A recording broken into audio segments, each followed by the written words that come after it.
কুষ্টিয়ার সীমান্ত এলাকায় অভিযান চালিয়ে প্রায় ২৯ লাখ টাকার চোরাচালানি পণ্য উদ্ধার করেছে বিজেপি।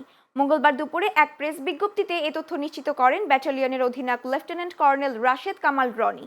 বিজ্ঞপ্তিতে জানানো হয়, সুনির্দিষ্ট গোয়েন্দা তথ্যের ভিত্তিতে ১৬-১৭ মার্চ কুষ্টিয়া ব্যাটালিয়নের অধীনস্থ বিভিন্ন বিওপির দায়িত্বপূর্ণ সীমান্ত এলাকায় পৃথক অভিযান চালানো হয়। কাথুলি, শুভরাজপুর, চিলমারি, রংমহল, রামকৃষ্ণপুর, আশ্রয়ন ও মথুরাপুর বিউপি এলাকায় এসব অভিযান পরিচালিত হয়। অভিযানে সীমান্ত পিলারের নিকটবর্তী বাংলাদেশের অভ্যন্তরে পরিত্যক্ত অবস্থায় বিপুল পরিমাণ চোরাচালানি পণ্য জব্দ করা হয়। উদ্ধারকৃত এইসব পণ্যের আনুমানিক বাজার মূল্য প্রায় ২৮,৮৭,০০০ টাকা। বিজিবি জানিয়েছে, সীমান্ত এলাকায় মাদক ও চোরাচালান প্রতিরোধে বিজিবি কঠোর অবস্থানে রয়েছে। পাশাপাশি এই ধরনের অভিযান ভবিষ্যতে অব্যাহত থাকবে।